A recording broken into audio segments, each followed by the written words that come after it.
আসসালামু আলাইকুম প্রিয় দর্শক, স্বাগত জানাচ্ছি আমার দেশ ডেইজ ইভেন্টে। সঙ্গে আছি আমি আরমান মুজাহিদ। শুরুতেই সংবাদ শিরোনাম। নতুন দলের নাম জাতীয় নাগরিক পার্টি, শীর্ষ পদও চূড়ান্ত। নিহতরা জুলাই শহীদ ও আহতরা জুলাই যোদ্ধা হিসেবে স্বীকৃতি পাবেন। ন্যূনতম সংস্কার করে দ্রুত নির্বাচনের আহ্বান খালেদা জিয়ার। বিদেশি সহায়তা চুক্তির 90% বন্ধ করেছে যুক্তরাষ্ট্র। বৃষ্টিতে ভেসে গেল বাংলাদেশ পাকিস্তান ম্যাচ। এবার বিস্তারিত।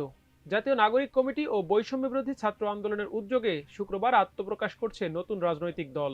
দলের নাম চূড়ান্ত হয়েছে জাতীয় নাগরিক পার্টি এনসিপি। দলটির আহ্বায়ক পদে নাহিদ ইসলাম ও সদস্য সচিব পদে আক্তার হোসেনের নাম চূড়ান্ত হয়েছে।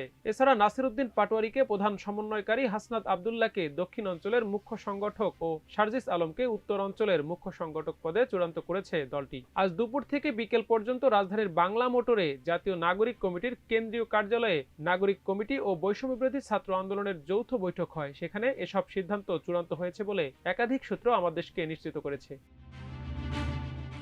এদিকে জুলাই অভ্যুত্থানের নিহতরা জুলাই শহীদ ও আহতদের জুলাই যোদ্ধা হিসেবে স্বীকৃতি দিয়েছে সরকার। রাষ্ট্র তাদের এ নামে অভিহিত করবে। ইতোমধ্যে তাদের নামের তালিকা করা হয়েছে। আগামী মার্চ মাসে শহীদ পরিবার এককালীন 30 লাখ টাকা এবং প্রতি মাসে 20,000 টাকা করে ভাতা পাবেন।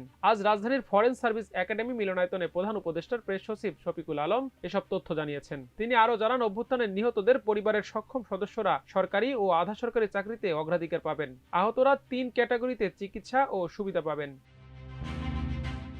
এদিকে রাষ্ট্র মেরামতের ন্যূনতম সংস্কার দ্রুত সম্পন্ন করে সবার কাছে গ্রহণযোগ্য নির্বাচন সম্পন্ন করতে অন্তর্বর্তী সরকারের প্রতি আহ্বান জানিয়েছেন বিএনপি চেয়ারপারসন বেগম খালেদা জিয়া। জাতীয় সংসদ ভবনের এলডি হলে দলটির বর্ধিত সভায় লন্ডন থেকে ভার্চুয়ালি যুক্ত হয়ে প্রধান অতিথির বক্তব্যে তিনি কথা বলেন। খালেদা জিয়া বলেন, দেশ আজ সংকটময় সময় অতিক্রম করছে। আপনাদের এবং ছাত্রদের সমন্বিত আন্দোলনের ফলে ফ্যাসিস্ট শাসক বিদায় নিয়েছে। একটা অন্তর্বর্তী সরকার গঠিত হয়েছে। তাদের কাছে জনগণের প্রত্যাশা রাষ্ট্র মেরামতের ন্যূনতম সংস্কার সম্পন্ন করে গণতান্ত্রিক ব্যবস্থায় ফিরিয়ে যাওয়ার জন্য সবার কাছে গ্রহণযোগ্য নির্বাচন সম্পন্ন করা।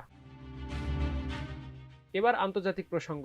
যুক্তরাষ্ট্রের আন্তর্জাতিক উন্নয়ন সংস্থা ইউএসএআইডির বিদেশি সহায়তা চুক্তির 90%-এরও বেশি বন্ধের কথা জানিয়েছে ট্রাম্প প্রশাসন। বিশ্বজুড়ে $60 বিলিয়ন সহায়তা বন্ধ করতে যাচ্ছে দেশটি। মূলত যুক্তরাষ্ট্র বিশ্বজুড়ে যে উন্নয়ন ও মানবিক সহায়তা দিয়ে থাকে তার অধিকাংশই বন্ধ করতে যাচ্ছে নতুন প্রশাসন। প্রেসিডেন্ট ডোনাল্ড ট্রাম্প ও মিত্র ইলন মাস্ক ফেডারেল সরকারের আকার কমানোর প্রচেষ্টায় বিদেশি সহায়তাকে প্রায় অন্য যে কোনো লক্ষ্যের চেয়ে বেশি গুরুত্ব দিচ্ছেন। তাদের দাবি, এই সংস্থার মাধ্যমে মার্কিন অর্থের অপচয় হচ্ছে। এর আগে সংস্থাটির প্রায় সব কর্মীকে ছাঁটাই বা প্রশাসনিক ছুটিতে পাঠানোর পরিকল্পনার কথা জানায় ট্রাম্প প্রশাসন।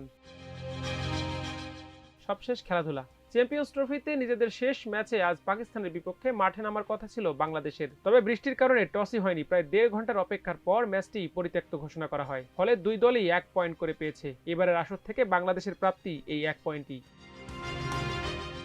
দর্শক, আজ এই পর্যন্তই।